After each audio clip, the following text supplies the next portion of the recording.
Okay, I was telling Glenn's that this place has changed so much down here since the last time I was out. okay.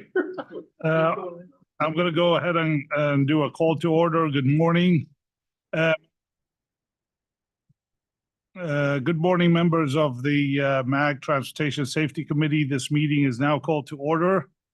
For those around the table, please turn on your microphone when speaking. For those participating via Zoom, please state your name when making comments or asking questions.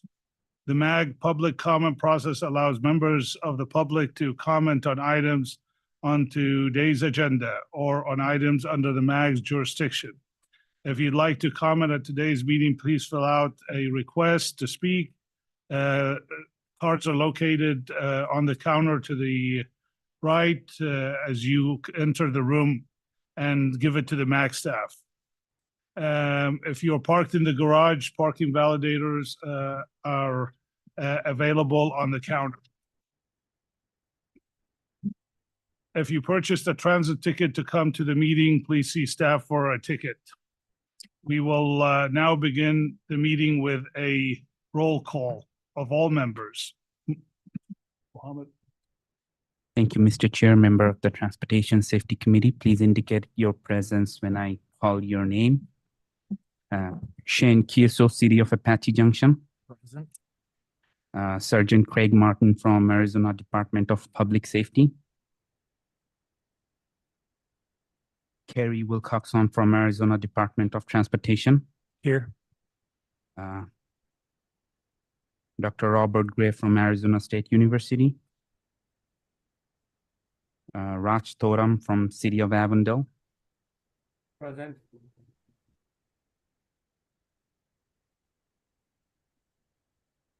Frank Ganani from City of Buckeye. Good morning. Here. Raymond Huang from City of Chandler. Present.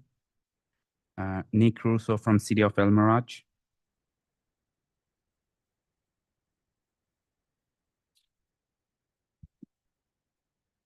Glenn Robinson from FHWA. Morning. I'm here. Christopher Salas from Town of Florence. Aaron Pinkerton from Town of Gilbert. Present. Tony Abbo from City of Glendale. Good morning, present. Hugh Biak from City of Goodyear. Present. Jesse Torres from Governor's Office of Highway Safety. Kate Drunaski from City of Litchfield Park. Present. Carrie Osborne from City of Maricopa. Present. Mazen Muradvit from Maricopa County Department of Transportation. Morning, present. Stephen Bach from City of Mesa. Present. Brandon Forey from City of Peoria. Austin Kennedy here as his proxy. Thank you. Carl Langford from City of Phoenix.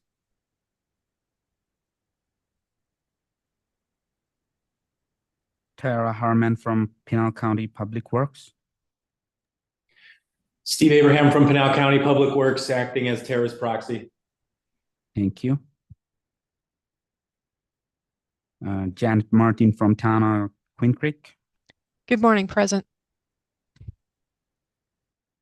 Sam Taylor from City of Scottsdale. Present. Dana Oziani from City of Surprise. Hello, I'm here. Michelle Bakley from City of Tempe. Kathy Hollow for Michelle Beckley. Thank you. Alice Aran from University of Arizona. Present. Adrian Ruiz from Valley Metro. With that, Mr. Chair concludes the roll call, and we do have quorum for today's meeting. Thank you. Okay. Thank you, Mohammed. Our next item is a call to the audience. This is the opportunity for the public to comment. This is the opportunity for the public to comment that falls under MAG's jurisdiction that are not on the agenda or that are on the agenda for discussion and not for action. 15 minutes will be provided for the call to the audience agenda item unless the chair requests an exception to the limit. Can you please confirm that I have received no comments as far as the speaker cards? No comments. Thank you. MAG also provides the opportunity for members of the public to submit written comments via the MAG's website. On June 9, 2023, changes were made to the process for accepting and sharing written comments from members of the public not attending in person. Any comment received 2 hours prior to the meeting have been shared with the committee members in advance of the meeting for consideration and will be included in the formal meeting minutes. Staff, have we received any online written comments for call to the audience? Thank you, Mr. Chair. We have not received any written comments for the call to the audience. Thank you, Mohammed. The next, we are going to be moving on to the program manager's report. MAG Transportation Safety and Operations Program Manager Margaret Herrera will provide a report on items of general interest to the Transportation Safety Committee. Good morning, Mr. Chair, members of the Transportation Safety Committee. Nice to see those of you that are here in person, and Happy New Year to everyone. Next slide, please, Mohammed. A couple of things. As I was putting this slide together, I was struck by the sheer amount of work that we are doing.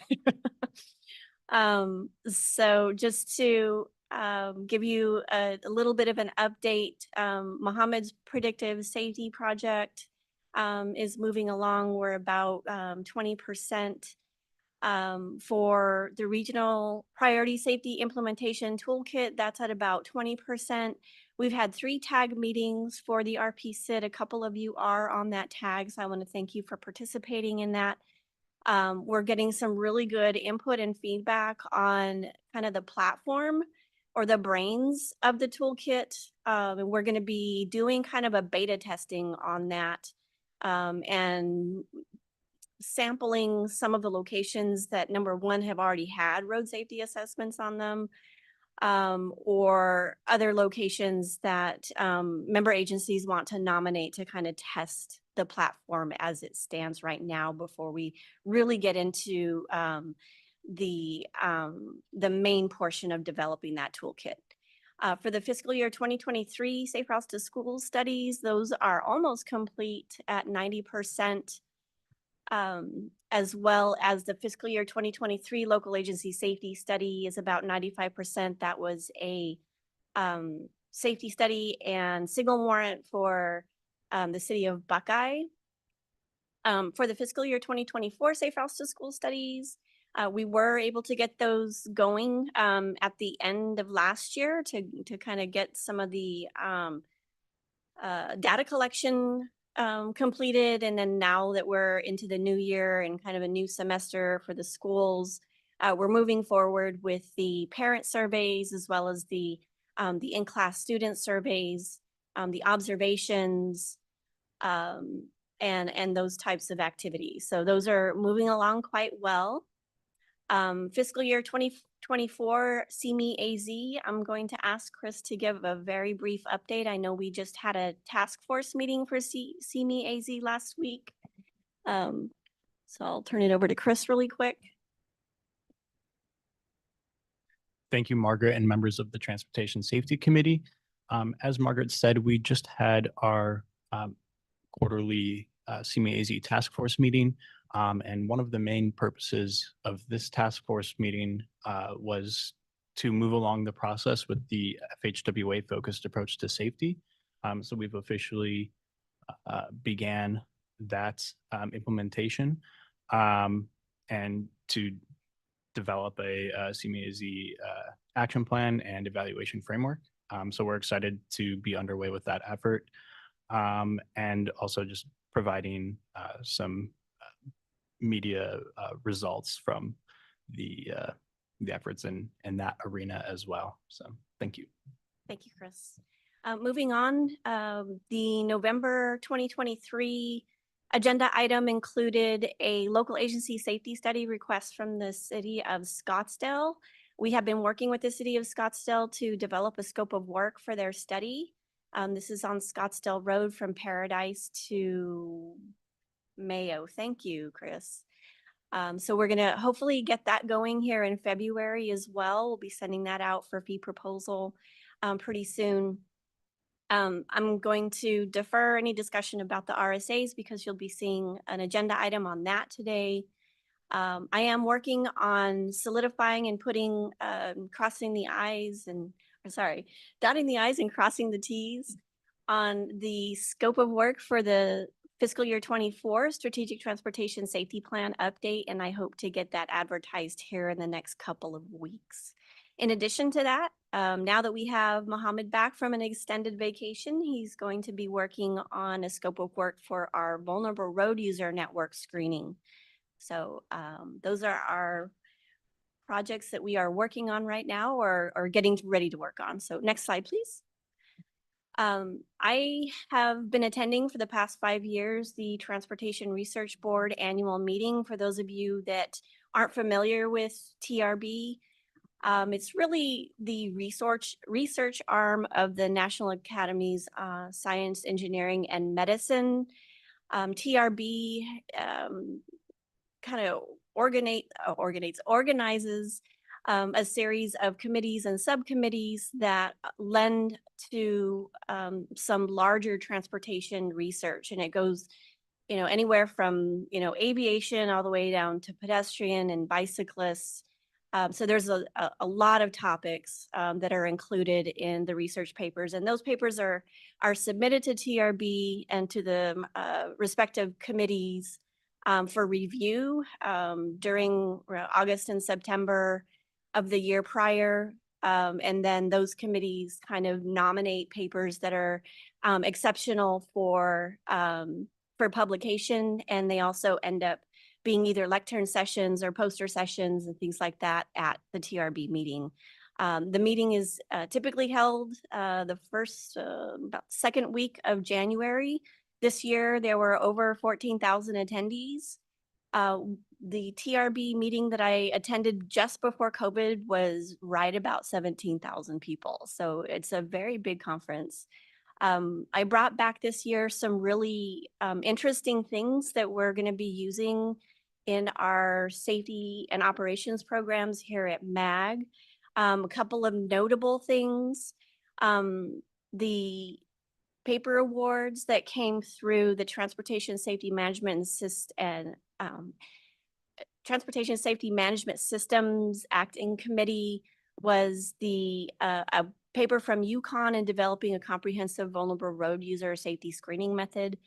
So we're going to be using that in our project as well. So these are just some main things that I attended. If you have any questions on these or are interested in seeing if there's a paper on a topic of interest to you, I can look to see if I can't download the various papers to share with you all. So next slide, please. And last but not least, we are getting ready to start planning for this year's Crossing Guard training workshops. We want to go back to 3 in-person workshops. And again, these are typically held the last week of July and the first week of August. And we anticipate sending out invitations to school administrators in April, giving them the heads up that we will be, again, providing these workshops. And a big thank you to our participants that help us train the crossing guards. Not only do they help us train, but they help us plan the workshops. They help us develop the materials. It's a lot of work that starts in February and ends kind of in November timeframe. So a big thank you to Peoria, Glendale, Surprise, Phoenix, Tempe, and Scottsdale. So look for potentially, I will probably copy you when we send out the invitations to school district administrators so you're aware that those are going out to them as well. And if there's anything that you can do to kind of help promote that and help them point them in our direction for registration and things like that, that would be much appreciated. And I believe that concludes my report, Mr. Chair. Thank you, Margaret. Please contact Ms. Herrera after the meeting if you have any questions regarding her report.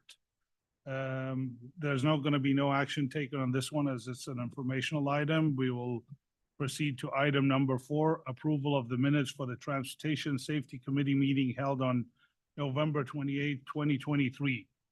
Does any member of the Transportation Safety Committee have comments or revisions to the November 28, 2023 meeting minutes? Okay, hearing none. I have received no requests to speak cards for approval of minutes for the November 28th meeting. Staff, have we received any online written comments for the meeting minutes?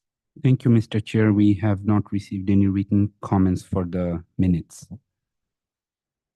Thank you, Mohammed. Is there a motion to approve the meeting minutes of November 28, 2023 Transportation Safety Committee meeting? This is Maz Muradovich, Maricopa County DOT. I move to approve the minutes of the meeting on November 28, 23. Okay, now we have a motion from Mazen or he's made the motion. And do we have a second? Shane, City of AJ, I'll second. Okay.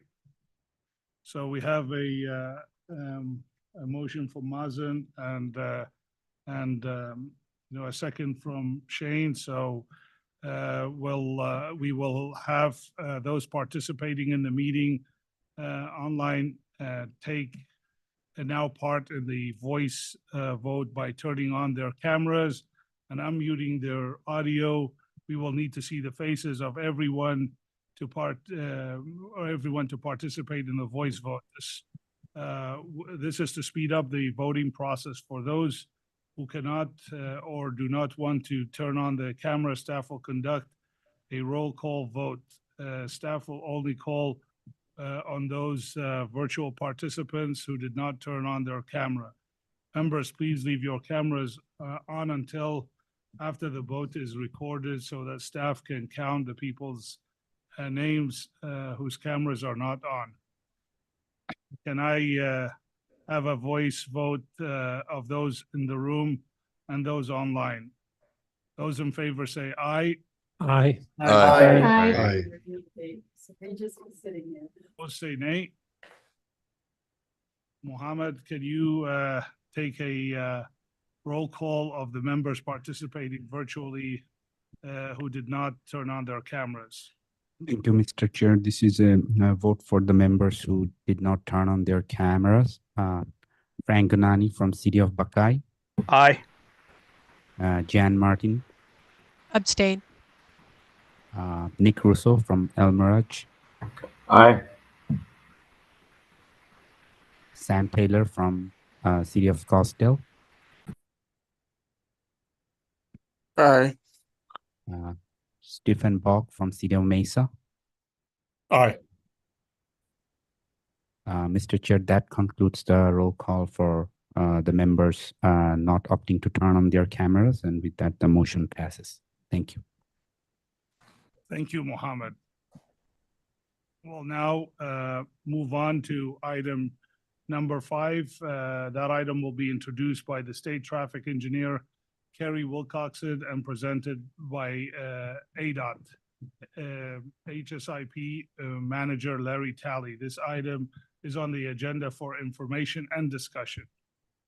Thank you, Mr. Chair. Thank you, members of the committee and MAG for inviting us to speak today. I'll be turning over the presentation to Larry in a moment, but I did want to just say a few things about the changes to the program this year. Most of you attended the online training that we had about a week or two ago.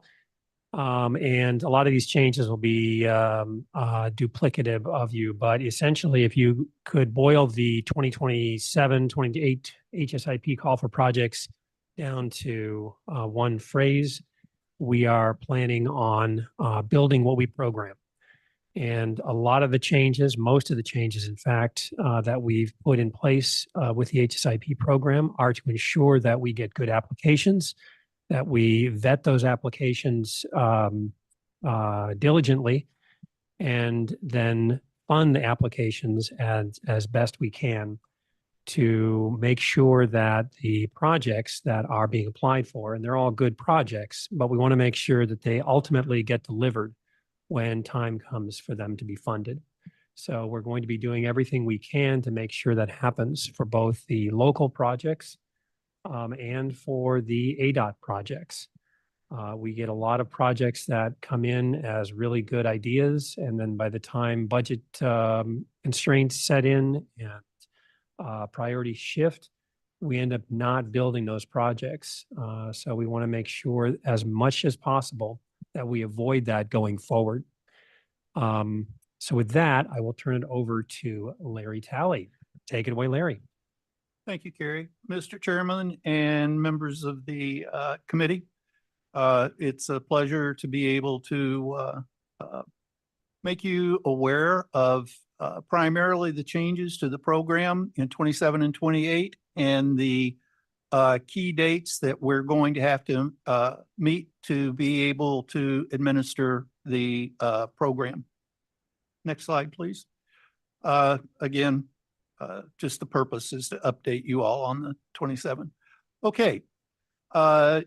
The first change to the program is the FHWA project naming convention has been added to the program as Appendix E. Basically, what it does is in the project name, we're only identifying the route and the location. It is not intended, well, it is intended so that an individual who picks up the project packet can see on a map from point A to point B, or the location where the project is going to occur. In cases where a city or a county may have multiple locations, like for 3 intersections or 4 intersections where they want to do signal work, it would just be like the city of Phoenix, various locations. In the application itself, there is a cell where you will enter those specific locations so that when the project is taken to PRB or our package is put together to send to FHWA, it has the specific locations indicated.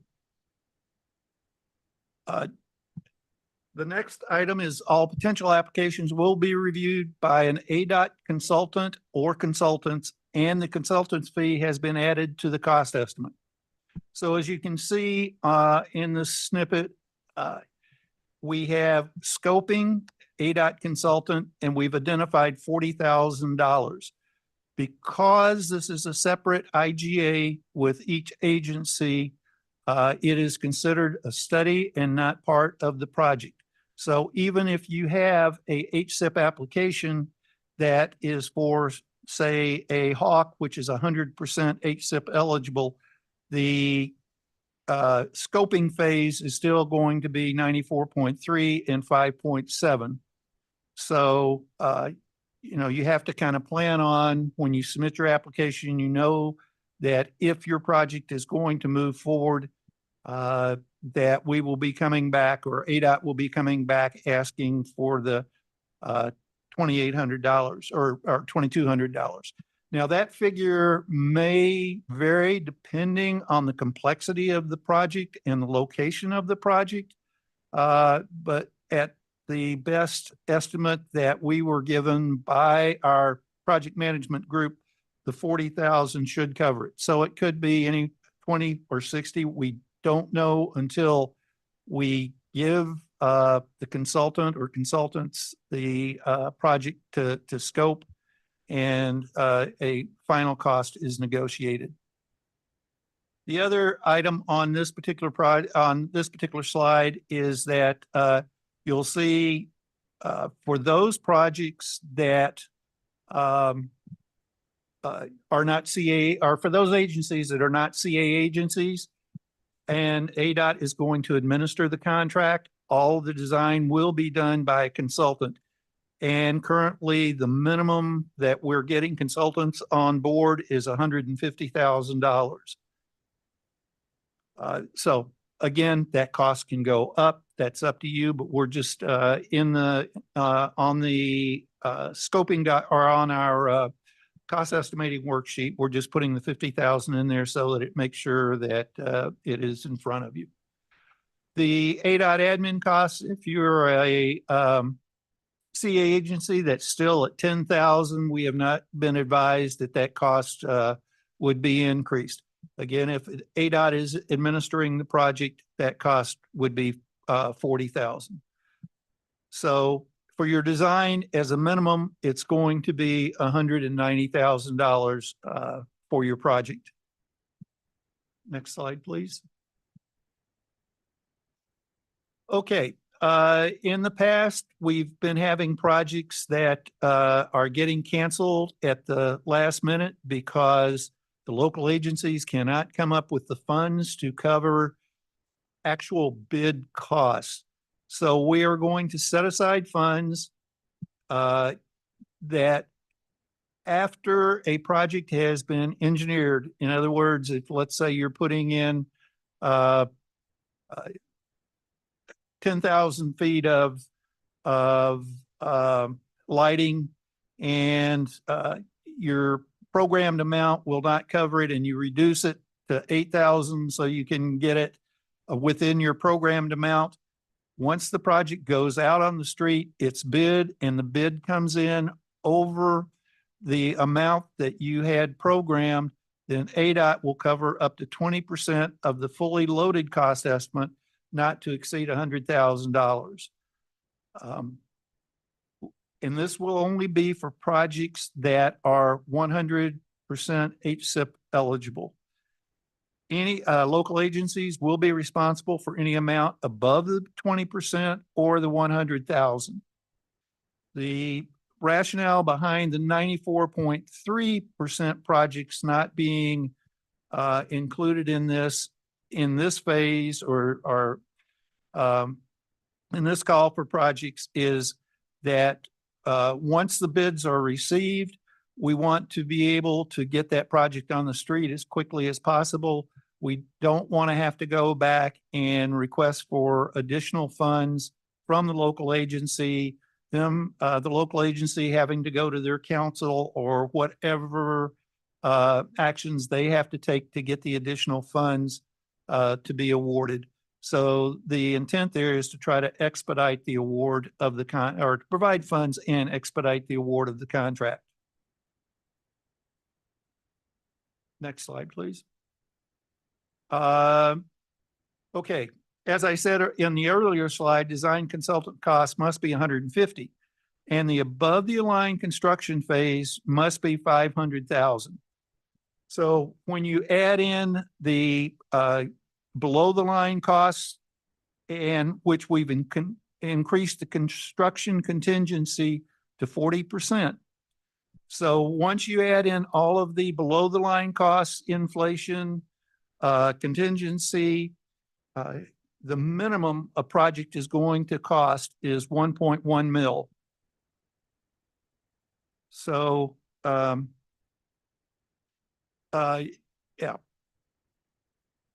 If anybody has any questions on any of this, please feel free to let me know. Mazen, please. Larry, Mr. Chair, Margaret, just wanted to understand the 40,000 scoping and the 150. So at some point you mentioned that the design cost altogether was 190,000. And then in this slide, you're showing only the 150,000. Could you verify that with regard to the scoping fees? Right. The consultant cost, that is for the design consultant himself. The 190 was when you added in the ADOT overhead costs. So yeah, that 150 is for ADOT to go out and bring a consultant on board. in your case, if you're designing in-house, that 150 would not apply to you. What about the scoping in our case? Scoping will apply to Okay. all agencies, CA, non-CA, anybody who requires an IGA. Because we want each project looked at by an outside source. And it, it's only going to cost you $2,000 to have a second set of eyes put on that cost estimate. So far, to the best of my knowledge, out of the 23 program of all of the projects that have been awarded, there's only been one that came in within the programmed amount. Every other one, the scope has had to be increased, or local agencies have had to provide funds for those projects. So the costs have just skyrocketed in the last couple of years. Yeah, I just think that scoping idea was pretty good. A good idea to have included it this year. Mr. Chair? I have some comments, but maybe I'll I don't know how much more you have, but maybe I'll wait till the end. I think that way we can keep your presentation Okay. flowing. I'm taking notes up here, but I just want to say I do commend Carrie and yourself for what I've heard so far is definitely a step in the right direction. So I'll hold off on my questions till the end. Thank you. Okay, thank you, Mr. Chair. Crash data to be used for this cycle is July 1st, 2018 to June 30, 2023. And also included in the cycle is the Arizona Tribal Safety Infrastructure Program. And basically we are setting aside funds for the tribal nations to come in for the program. I won't go into the details of what is involved in that, but if those funds are not used, they will be rolled back into the HSIP program for the overall program. Next slide, please. Okay, as you can see from this slide, we had $62.7 million available to us, or we have $62.7 million available to us in 2027. After we remove the scoping funds, hold 1.8 million for the overrun, the tribal program, and there is one project that we were directed that we would fund, which is I-17 super elevation project, where we're having some drainage problems. And finally, in FY26, we have to defer 12.4 million into FY27. Those deferrals are a result in increase in costs in projects. The overrun money and the HSIP. When you add those all together, that comes to 12.4. So what we will have available for distributing in 27 is 32.7. Now there's that number is somewhat fluid.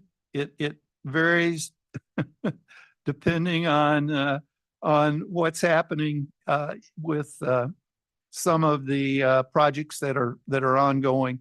But 32.7 we feel is more than enough to cover what we basically will consider our design year in 27. The big year for funding will be in FY28, which, can we get the next slide, please? Which will be 56.1 mil. Yeah, I do want to say at this point that when you look at the application, you'll see that you have an option when you select your design and construction years, that if you have or need to purchase right away or have significant utility relocations or utility issues that may delay the project, you can request the funding for your construction in FY '29. There are there is a place for you to justify and explain why you need that deferral, but we're finding it's almost impossible to execute in a 2-year period if either you have a significant right of way, which like maybe a rural irrigation system needs to be relocated, or underground utilities need to be relocated by SRP or another agency, that it just cannot occur in the same year, your design year. So we do allow for that. Next, please. Before I get into the 2 key dates, I do want to say that there are 2 special rules that could impact on our programs. Those are the high-risk rural roads and the vulnerable road users. High-risk rural roads didn't apply to us this year. We suspect, or we feel, that it probably will next year. The vulnerable road users do, special rules do apply to us. And if the high-risk rural roads kicks in, we're required to spend $4 million on high-risk rural road projects, and those are primarily rural major minor collectors and local roads. So on our cities, that really doesn't apply to, but the counties and some of the, I don't think any of the smaller cities would have any, but your counties may. The vulnerable road users were required to spend $8.5 million on those types of projects. So if we don't have our $8.5 million, if we have to draw a line, then we may have to shuffle around and move some of the vulnerable road users projects above the line. Okay, key dates for the 27-28 program. We've already had our pre-call for projects. That was back in December. January, we sent out the email with the call for projects.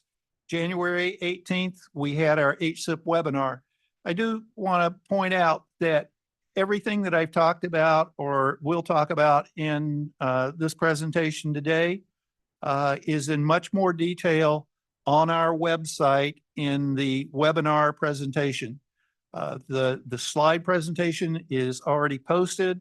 I'm still working on getting the video of the webinar up online. As you can see, MAG has added in their due date for applications is April the 11th. May 3rd is the last day to submit applications to ADOT.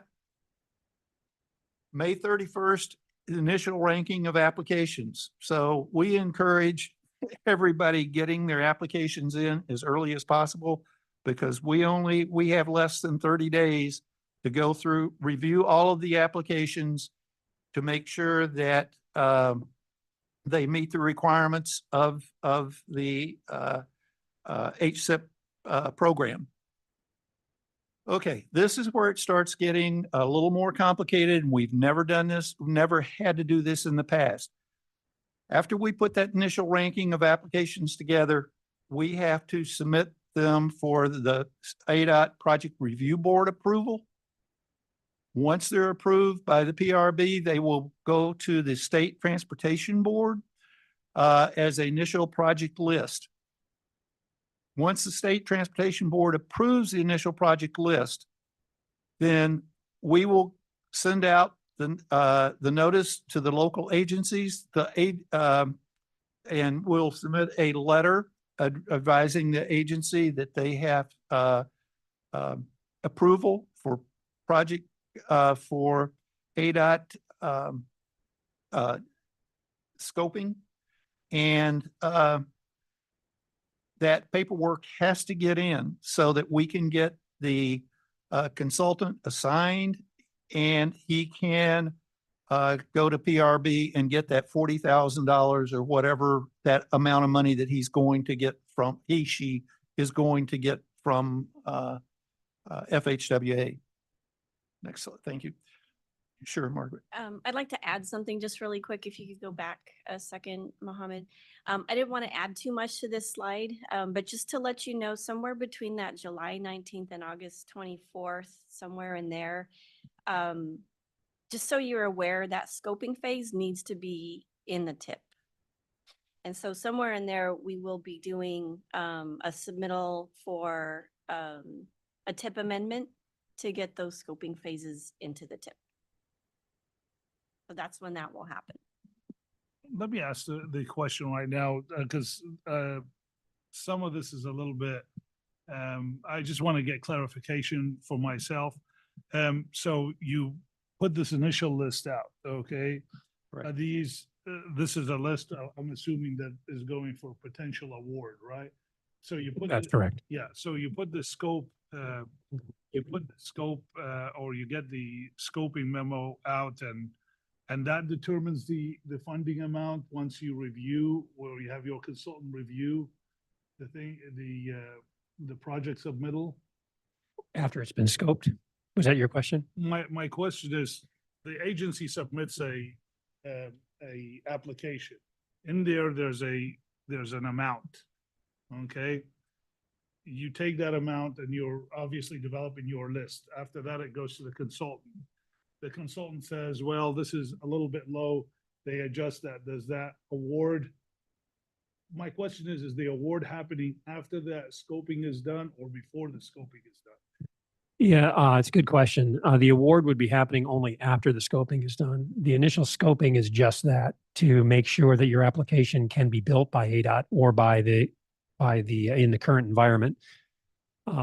We won't actually, it says initial project listing. We won't actually have the final listing until it's gone through the scoping phase. The costs have increased or whatever, and we have a new ranking. And then at that point, the applicant will be notified, hey, the project that you submitted for $2 million is actually 2.5. Are you willing to, put up the increase in your share? Yes or no. So essentially the scoping will be rewriting the applications that we're getting in such a way that they conform to how ADOT can build them. But the final award of a project won't be until after we go through that scoping phase, after the list is reprioritized or re-ranked, and then it goes to the board and all the other things. Okay, I just wanted to make sure if if one of the locals are entering into that agreement, obviously there's going to need to be an agreement to provide their share of the scoping, right? Yes. And once that 2,000 or whatever we had talked about is submitted, that still guarantees them that they're not going to be, that they're going to get a project and they're not going to go through this and let's say like the bottom line, you're cutting somebody out at the end because the changes in the scope and the changes in the funding, all of a sudden the project that was the line has to drawn up above that project. Yes, the scoping only, actually, I said yes, but I just chose which one of your questions I wanted to say yes to. The answer to your question is, if you make the initial list, all you're guaranteed is that your project will be scoped. It doesn't guarantee that that project that is scoped will eventually be funded, because it may not be, to your point, it may not be competitive. It may not even be buildable. But at the very least, what we will have at the end of this scoping is a listing of projects that we know can be built. Okay, and so I'm good. That was the question I think that was the answer that I was looking for, just so the folks, that are going to be submitting these applications know that when they get into the first agreements, it's not a guarantee that. That's correct. Yeah. The project will be funded. Now, I will also point out, though, that at the end of the scoping list, let's say you have a project that goes in the initial list, goes through the process and is scoped and is not awarded. At the very least, you will then have an application that is properly costed out to the ADOT standards. And it may be something that you can resubmit later, or it may be something that you at least, again, have a better idea of how to build the project in the future. Okay, thank you.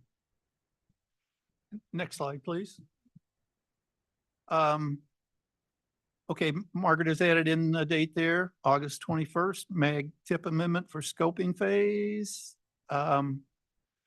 Okay, in October 18th, we expect to start the scoping process.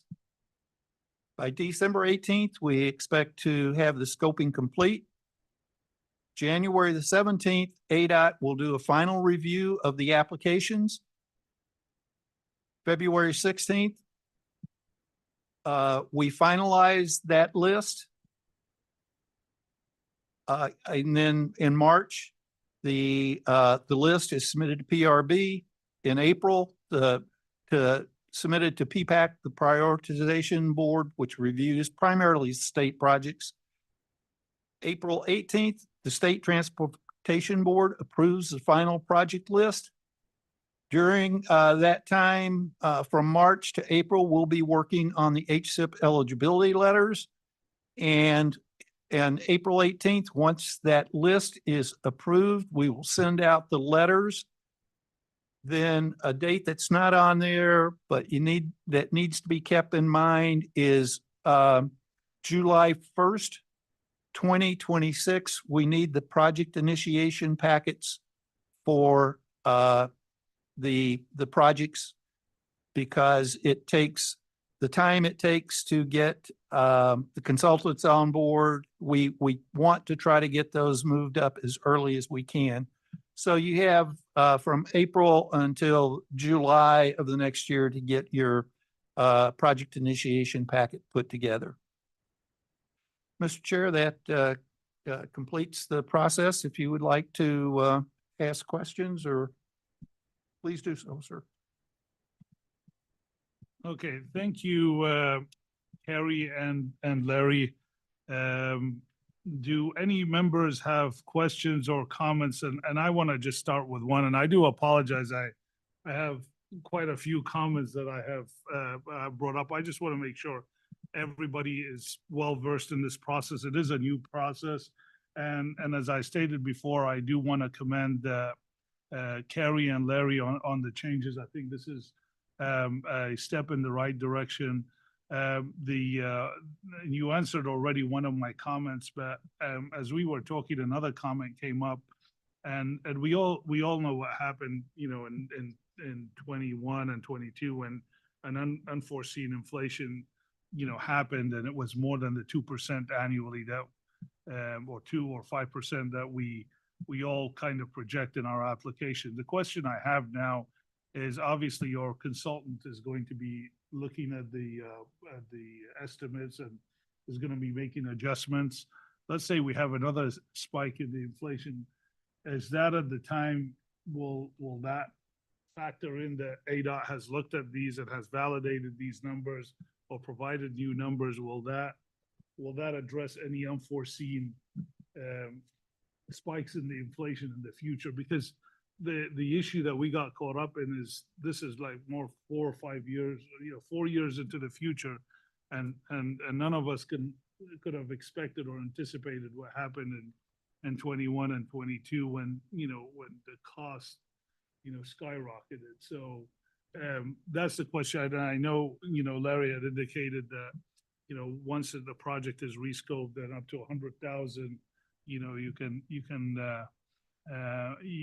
make changes on a small hawk job. That may be okay, but when you start getting into a $3 million project or a $2 million project, 100,000 is,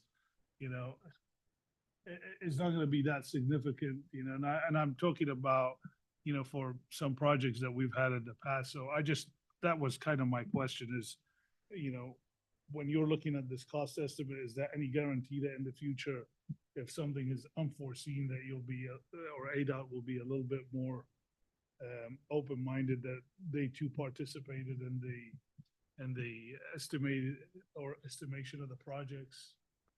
Mr. Chair, great question, great series of question. This time I'm going to say no. But again, it's only to one of those questions that you've asked. What we are planning on doing after the final list is approved by the board is having an annual pressure check on the projects to make sure that the project budgets that were established in 24 or 25 are still valid. If at that time it looks like things are going wonky again with inflation, then we would, we'll let the local and the state project owner know regardless of, after that check, hey, your budget is good, or no, it looks like you're running over or running under. So we'll let people know after that pressure check long enough or early enough that changes can be made to the scope or the budget to give more time for that. The 20% hold or set aside for 100% projects is going to still be there. But we are not taking on the liability or the burden of the cost estimates that come out of our scoping. We are trying to do everything possible to make sure those cost estimates are as good as possible for all projects. But we can't assume the liability if a local project goes south. Just like we can't really assume the liability for a ADOT project when it goes south.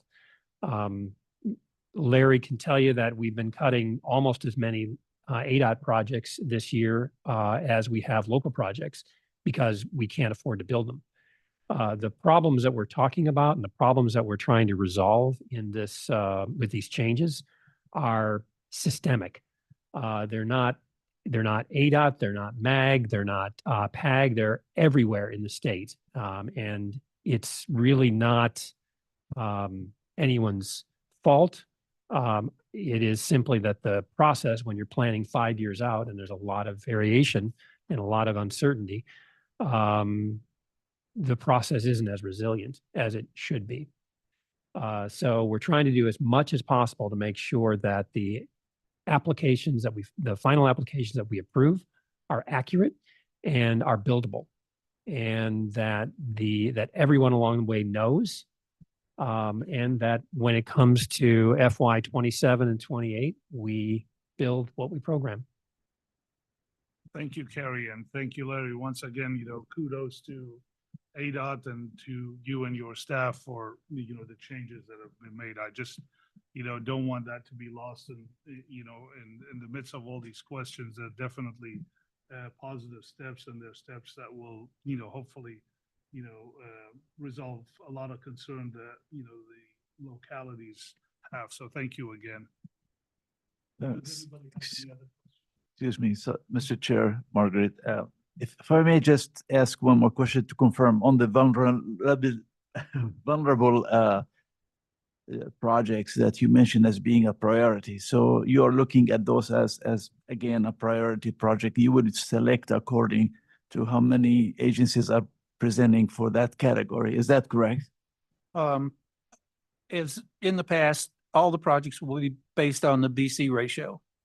But we do have those requirements to meet those dollar amounts. And so if enough projects are not submitted for vulnerable road users, then we may have to do some shifting around to get above the line so that we make sure that we obligate that 8 mil for vulnerable road users. Gary? Yeah, if I could just add to that, we've had that same requirement for the last few years, and everyone in the room is well aware of the outsized influence that vulnerable road user fatalities and serious injuries play on your city crash numbers. We haven't had a problem reaching that goal. I think there was 1 year where we were close, but just the natural application process has meant that we've been able to meet that with with a standard benefit cost ratio ranking. So I don't anticipate any huge swings in how we prioritize things, but certainly if we are still planning on having the COG and MPO, review and approval of both the initial and the final listing of projects. It'll be a little different probably on the final one, but we do want to make sure that there are no surprises in this process. So if it turns out that we have to deviate from the benefit cost ratio ranking as a result of either vulnerable road user or high risk rural roads, that would be something that would be made aware of people to people on that committee long in advance of it actually happening.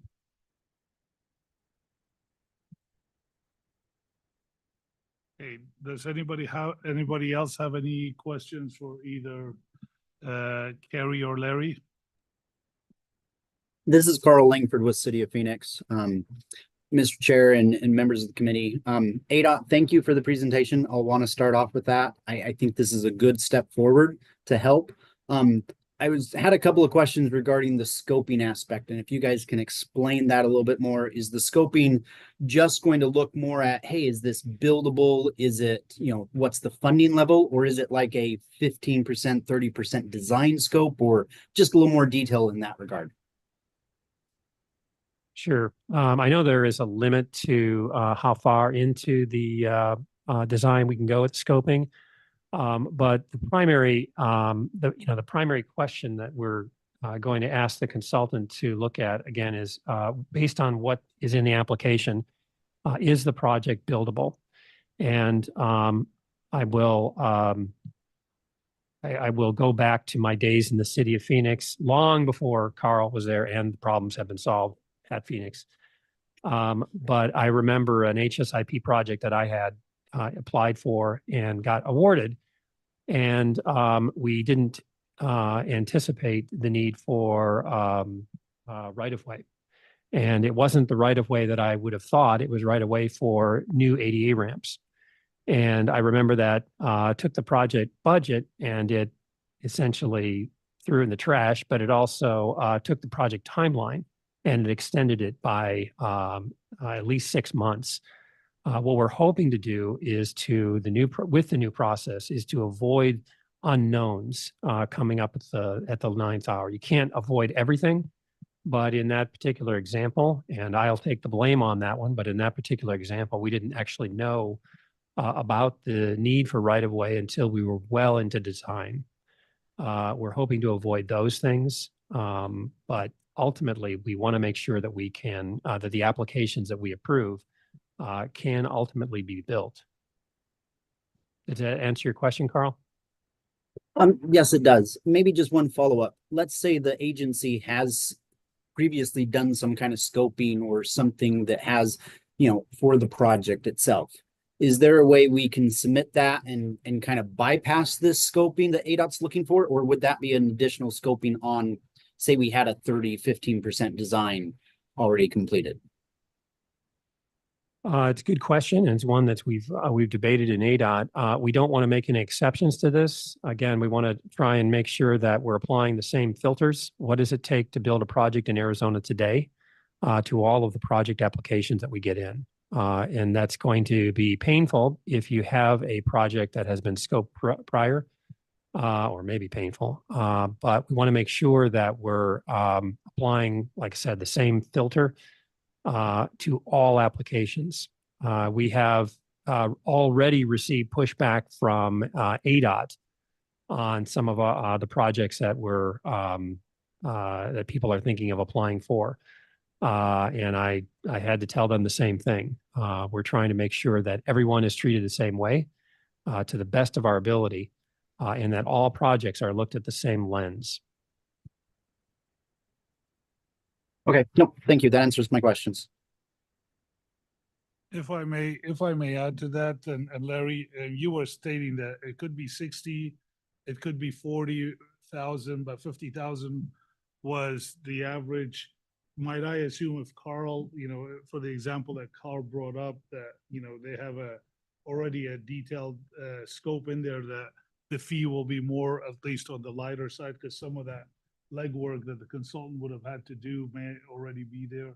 And I'm just asking the question, just for Carl's benefit. Yeah, Mr. Chair, that might be a good idea. I mean, that might very well happen.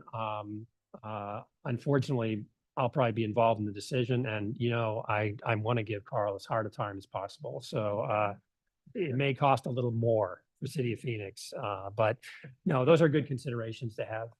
And that would be something that we would take up with the consulting firm. Okay, thank you, Carl. Thank you, Carrie, Larry, and also Mazen. Any other questions? Okay, I have received no speaker cards for agenda item number 5. Staff, have we received any online written comments for agenda number 5? Thank you, Mr. Chair. We have not received any written comments for this agenda item. Okay, so no action will be taken on this one as it was an information and discussion item. I will go ahead and move on into item number 6. Item 6 will be presented by the MAG Transportation Engineer 3, Mohammed Shahid. This item is on the agenda for information and discussion. Thank you, Mr. Chair, member of the Transportation Safety Committee. This item involves the 2024 recommended roadway safety assessment and project assessment location. As you all know, we did convene our working group meeting involving the local agencies that have locations in the latest top 100 intersection network screening list. Based on our discussion with the working group and the input from them, this year's RSA and PA program finalized 8 intersections and involving road safety assessments and 1 intersection for PA with a total allocated budget amount of $200,000.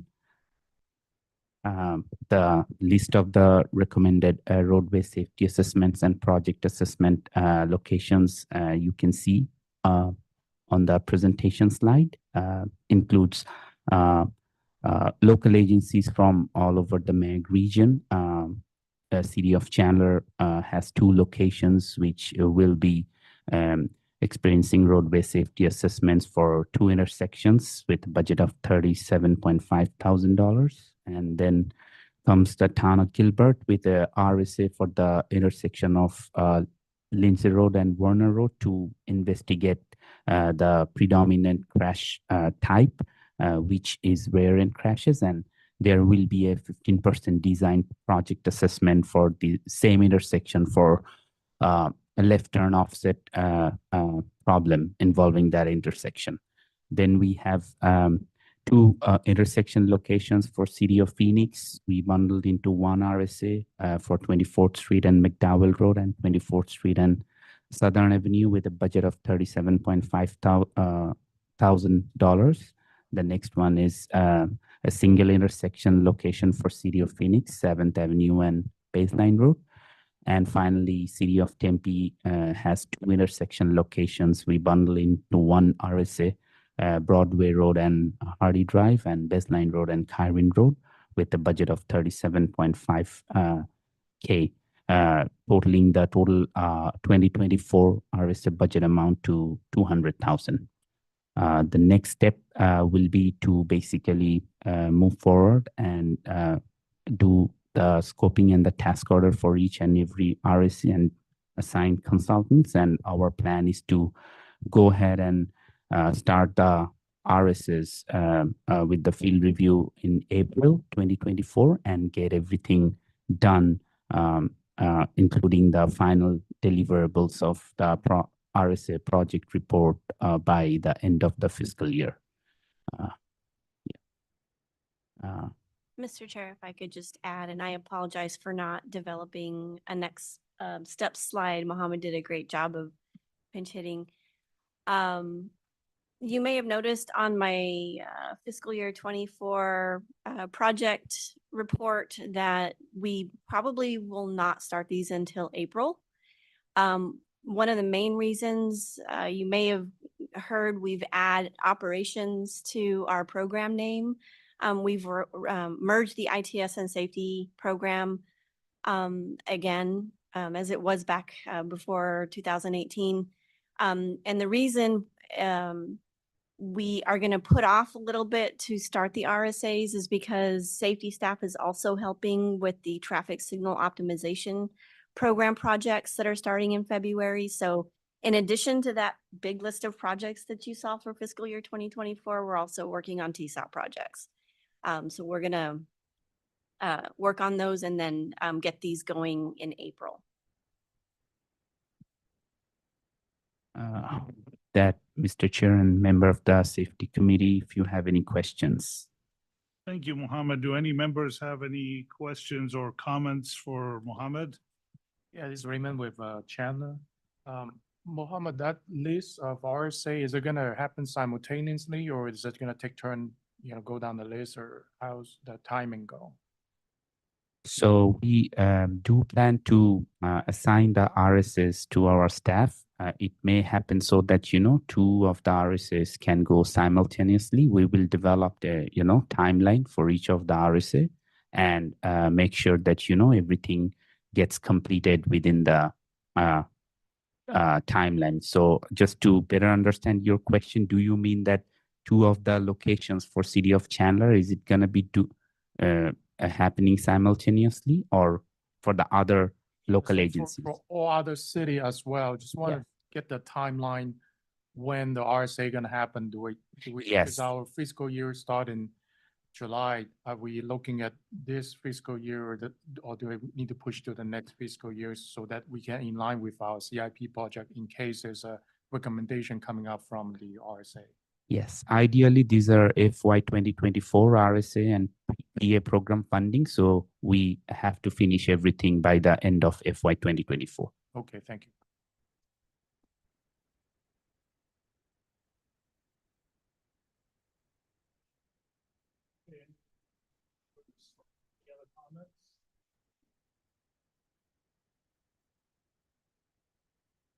Okay, I have received no request to speak cards for item number 6.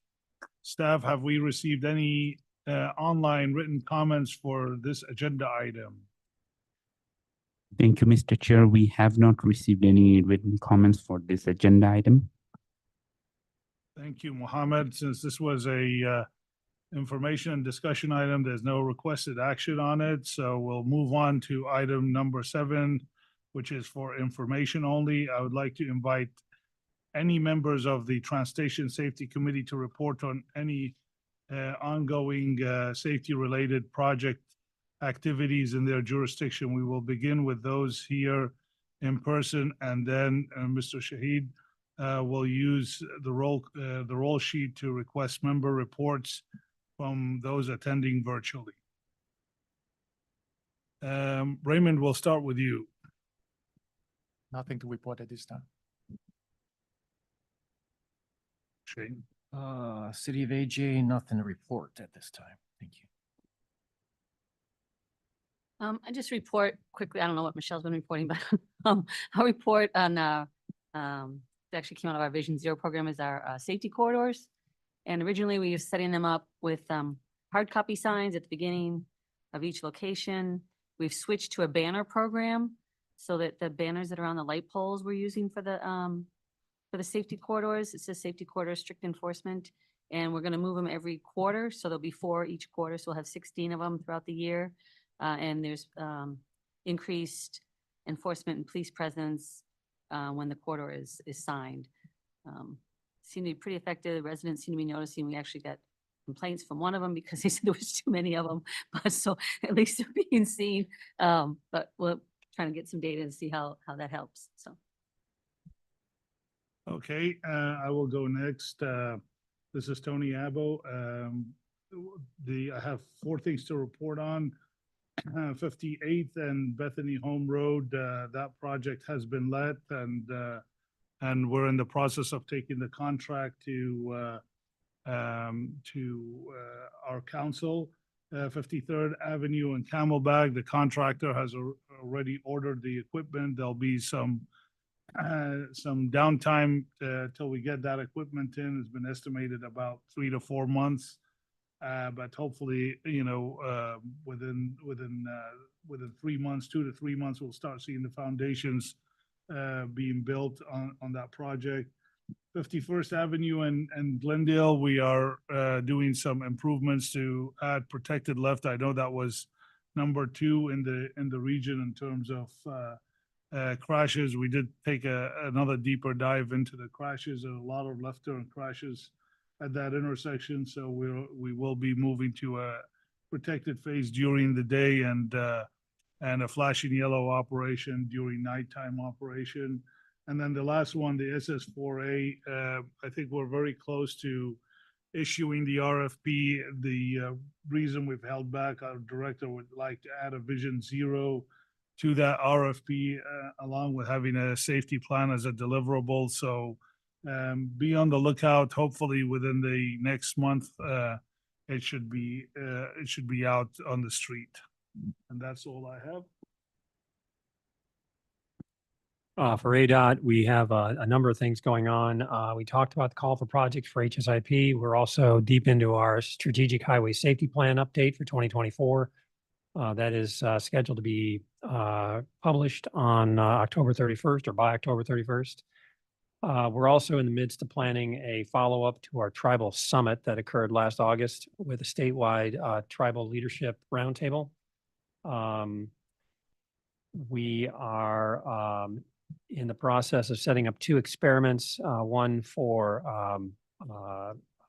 speed management, traffic calming on using paint on various curve entries and small town entries. And we are working through some of the initial details on experimenting with profile thermoplastic. But probably the biggest change will be in the next, probably not until June or July of this year, but the state is committed to a couple of improvements through our Allies in Act, or through our commitment with Allies in Action, a FHWA Department of Transportation initiative that asks states and partner agencies to commit to certain actions. The state of Arizona has committed to more closely monitoring our road safety audit implementation plans. And that won't necessarily affect anyone here. However, the bigger thing will be we've committed to adding reflectorized backplates at all of our traffic signals statewide. So that'll be probably a 5-year program where we put high visibility reflective tape around the backplates of all of our traffic signals. It is one of those things that I personally don't understand how it works, but it apparently works well enough that if we could do this for the whole state, we would see a not insignificant reduction in run red or failure to yield crashes. So we're looking forward to that. Nazim Muradovich, Maricopa County. We are currently working on both the HSIP and the SS4A applications for the new year. We're also working on developing crash rate heat map for the county in an attempt to try to come up with some methodology to try to rank our location based on crash rates. And this is including intersections and runoff road. We're working with GIS on that, and we're actually receiving our data through the ACES, which has been a great addition to our system. So we'll keep you guys posted on that. Very interesting. We try to make it dynamic, more live data in a sense of as we develop and export the data, ACES data, it would reflect on our the system, and in order for us to be able to collect data as needed for different purposes. It also incorporates the ADT also on that, and we're working on the MS2 at the same time, trying to develop that for the county as the rest of the agencies are. Thank you. That's all. I don't have anything from Federal Highways. Sure. Yeah, sure, Mr. Chair. Aaron Pinkerton from Town of Gilbert. Yes, a couple things. One thing we're working on, and I'd love to get feedback from members of the committee and what they're doing in their municipalities, is traffic control during Christmas and holidays. So we're finding more and more neighborhoods are doing light displays, where we're seeing traffic backing up onto our arterials. So we've been kind of having discussions, okay, at what point do we put up traffic control to support safe maneuvering to these events versus letting it be and just understand that, hey, there's congestion kind of similar to schools. So I guess mine is more of a question. Has anyone either taken a stance that you're not putting any traffic control, or have you taken a stance where you are putting some traffic control up for these events? We discussed trying to get them to do a permit, and all the ones we've talked to, they're like, well, it's just we're just putting it up for the lights. It's other people that are choosing to come. It's not an actual event. Per standard, you can't do neighborhood events more than a couple per month. So the fact that it's continuous, so that's where we're running into thing. Does anyone have thoughts?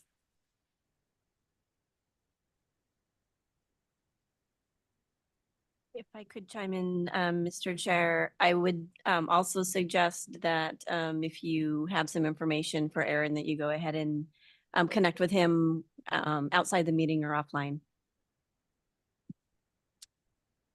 Thank you. Yes, please. That's what we have. We're looking into doing HSIP as well. Thank you. Thank you, Aaron. Ali Sarwan from University of Arizona.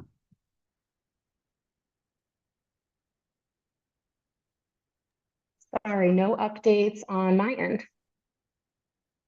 Thank you. Austin Kennedy as proxy for Brandon Forey from City of Peoria. Nothing from City of Peoria. Carl Langford from City of Phoenix. Morning, everyone, Chair and members of the committee.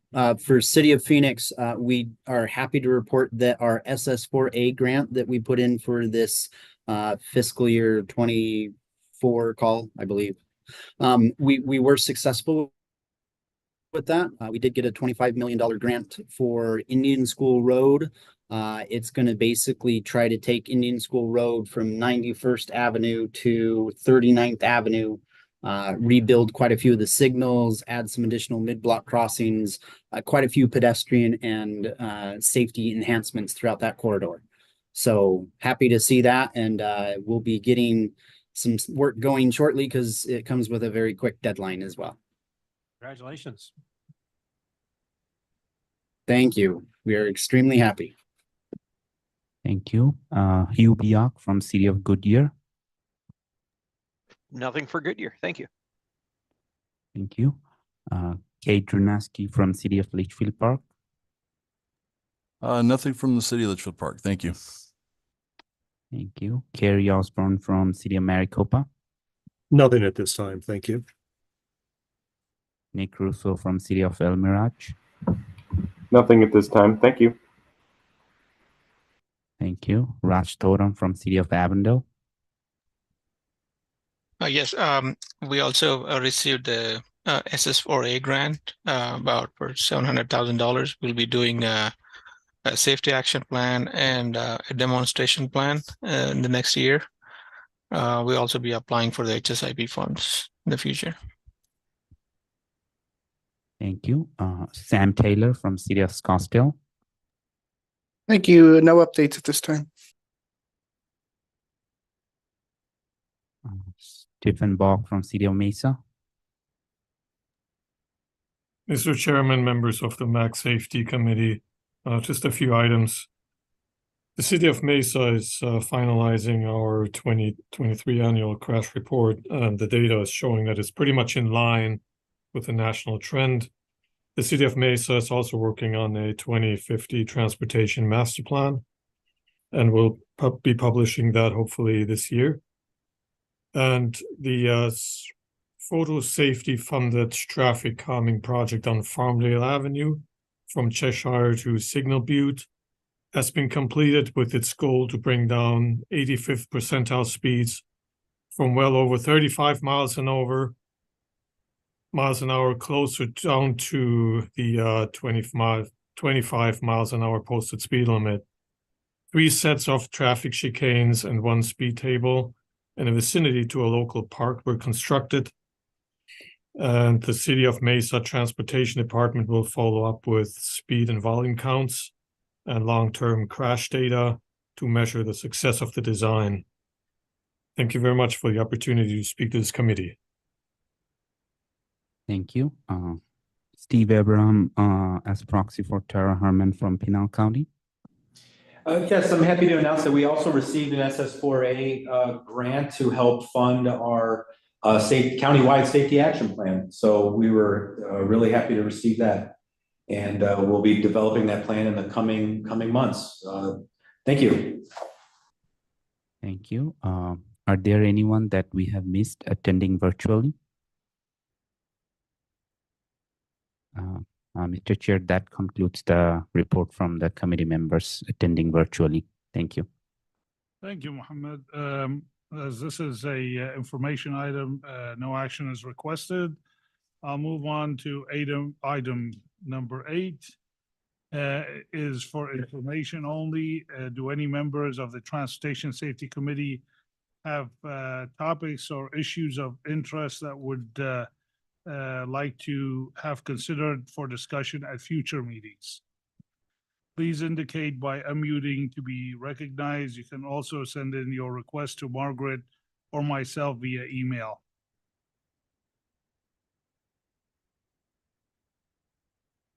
Okay, hearing none, since this is a information action or information item, there's no action requested. This meeting of the Transportation Safety Committee, as far as the next one will go, will be held at 10 a.m. on Tuesday, March 26, 2024. Attendance in person is encouraged in the MAG second floor Ironwood room. Virtual options will be available. And if I hear nothing else, then I gonna go ahead and adjourn this meeting at 11:26 a.m. Phoenix